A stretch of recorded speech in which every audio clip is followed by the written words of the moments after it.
अपना स्कोर जो है वो 50 नंबर से सिग्निफिकेंटली बढ़ा लेते हैं।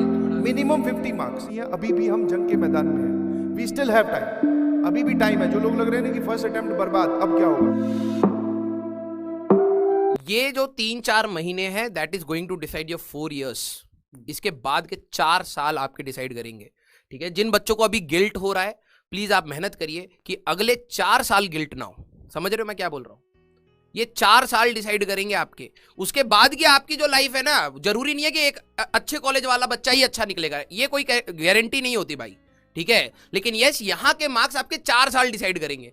उधर के बाद आप निकल के सक्सेसफुल बनते हो, फेलियर बनते हो, जो करते हो वो अलग डिसीजन है, वो आपकी लाइफ के अलग डिसीजन होंगे। लेकिन यहाँ के अभी आपके जो 2-3 महीने हैं, अब समझना आपका कितना क्रूशियल है, क्योंकि आपका जो दूसरा कंपटीशन है वो ड्रॉपर्स, अब वो आएगा प्रैक्टिस मोड में। अब आपको डिविएट होना है अपने बोर्ड्स के मोड में। ठीक है, तो हम लोगों का जो बोर्ड्स वाला रहेगा, हम लोग आपको एक इंपॉर्टेंट क्वेश्चंस की शीट देंगे। ठीक है, फिजिक्स, केमिस्ट्री, मैथ्स, उसमें कुछ टाइम लगेगा। अभी हम लोग कंपाइल करवा रहे हैं उस चीज को, उसमें आपका कुछ टाइम लगेगा, लेकिन आपको वो मिलेगी फिजिक्स, केमिस्ट्री और मैथ्स में। आपको वो चीज जरूर ट्राई करनी है, लगानी है। आपको क्या करना है, सैंपल पेपर, ठीक है, हाँ, नेट से डाउनलोड करके आपको सैंपल पेपर सॉल्व करना है। ठीक है, अच्छे से लगाना है। जो सैंपल पेपर आप डाउनलोड करो वो सॉल्व होना चाहिए, मतलब उसमें पहले क्वेश्चन लिखे हो और बाद में उसका सॉल्यूशन लिखा हो। तो आप प्रीवियस ईयर, देखो सिंपल सी एक स्ट्रेटेजी काम करती है बोर्ड्स में सदियों से, कि अगर आपकी प्रिपरेशन बोर्ड्स में ठीक ठाक है या फिर इतनी अच्छी नहीं है, तो आप क्या करो, PYQs उठा लो विद सॉल्यूशन, तो उनको देखते जाओ क्या पूछा है। ठीक है, और जिन लोगों की बहुत हालत खराब है, तो जैसे हम लोग जनरल लैंग्वेज में चलता है कि रट्टा भी मार के जाओगे ना कि इस सवाल का सॉल्यूशन ऐसे लिखना है, तो भी आपका काम चल जाएगा। हमें मिनिमम 75% सिक्योर करना है, तो वो हो जाएगा। हाँ, 80 टारगेट करोगे जब जाके 75 पे रुकोगे, नहीं समझे? और जो 2 आपके सब्जेक्ट है, इंग्लिश और फिजिकल एजुकेशन, या जो भी आपका ऑप्शनल है, हाँ, इंग्लिश का शायद क्लास लगाई गई है। अभी मैंने देखा था एक नया सेगमेंट बन गया है, फिजिक्स, केमिस्ट्री, मैथ के अलावा इंग्लिश, तो वहां पे भी क्लासें मिलेगी। बट जो आपका ऑप्शनल सब्जेक्ट है, मेक श्योर कि वो आपकी परसेंटेज में इनपुट देता है, तो आप उसको लाइटली ना लीजिए प्लीज। और सबसे बढ़िया तरीका है बोर्ड्स में स्कोर करने का, दैट इज PYQ। आप PYQ अटेम्प्ट करो।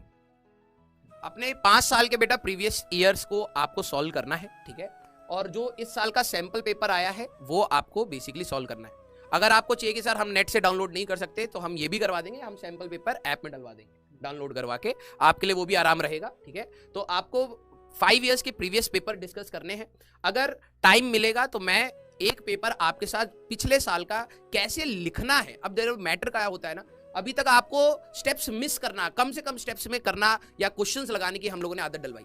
अब फिजिक्स देखो, मैथ्स का तो वैसे ही चलने वाला है, लेकिन फिर भी आपके स्टेप मार्किंग रहती है। अगर आप स्टेप्स को गोल करोगे ना, घुमाओगे ना, तो आपके मार्क्स कम हो जाएंगे। आप सोच के आओगे कि सर मेरे तो फुल आने वाले हैं, लेकिन आएंगे कम।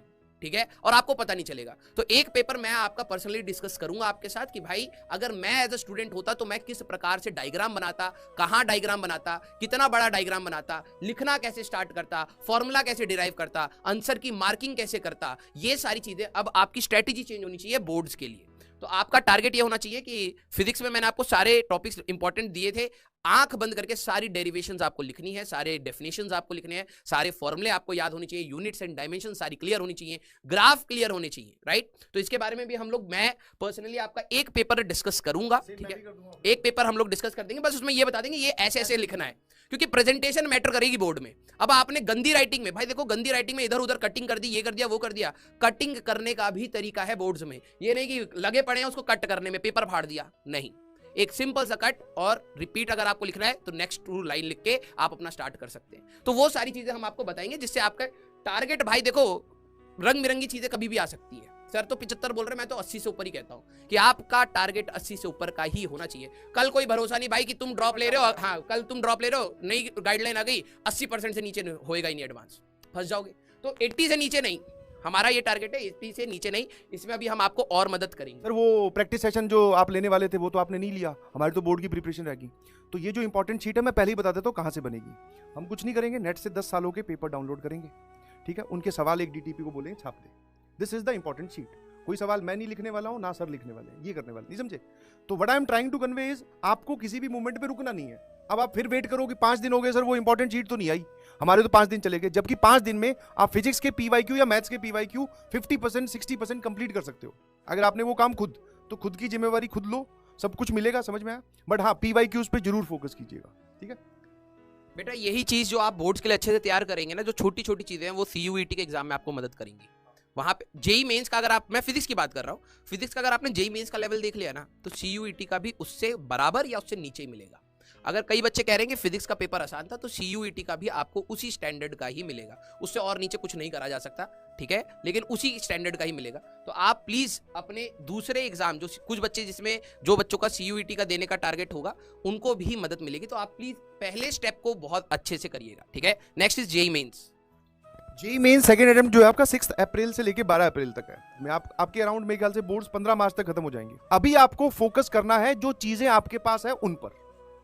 मैं अगर आपकी जगह होता तो मैं भी ये बोलता कि सर एक मैराथन ले लीजिए मैथ्स की, एक वो बोलते हैं ना पूरे इंपॉर्टेंट क्वेश्चंस का एक सीरीज चला दीजिए। ये सब बातें हमारे दिमाग में आती हैं और उसका कोई फायदा नहीं है, क्योंकि आपके पास जो होना चाहिए वो है।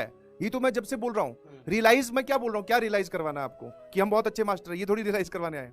ये रियलाइज करवाने आए कि जो आपके पास आपकी कॉपी में लिखा हुआ है ना, सवाल वहीं से आया, आपको वापस उस पन्ने पे जाकर पढ़ना है, बस इतना सा रियलाइज करवाने आए और कुछ नहीं। डिस्ट्रैक्शन। अब क्या होगा ना, अगर आपके अभी लेक्चर आएंगे, आप बच्चे के दिमाग में ये रहता है, अरे इस लेक्चर में कुछ ना कुछ ऐसा इंपॉर्टेंट होगा जिससे क्वेश्चन आ जाएगा और वो मैं मिस नहीं करना चाहता। उसके चक्कर में आप प्रैक्टिस खत्म कर देते हैं। जो प्रैक्टिस आपको आखिरी मोमेंट में एक बच्चे को खुद से करनी चाहिए, वो डिपेंडेंट हो जाता है कि सर आप मैराथन लो और आप क्वेश्चन कराओ। नहीं भाई, आपको पूरा पर्याप्त कंटेंट आपकी कॉपी में लिखा गया है, जब तक आप उसको पढ़ेंगे नहीं तब तक आपकी रैंक नहीं आएगी। अब आपको उसको पढ़ना है। हम चाहते हैं आपका पूरा फोकस अभी जो 10-12 दिन का है बोर्ड्स पे रहे।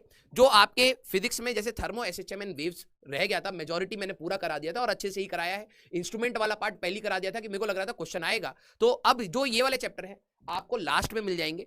और अगर किन्हीं बच्चों का पहले खत्म हो रहा है, किन्हीं का बाद में खत्म हो रहा है, आप अपना टाइम मैनेज कर लीजिएगा, थोड़ा सा अपने बोर्ड्स की तैयारी पहले कर लीजिएगा। उन लेक्चर्स में आपके दिन के एक एक लेक्चर्स अगर हैं तो आप उसको बांट के उसको देख सकते हैं। क्लियर?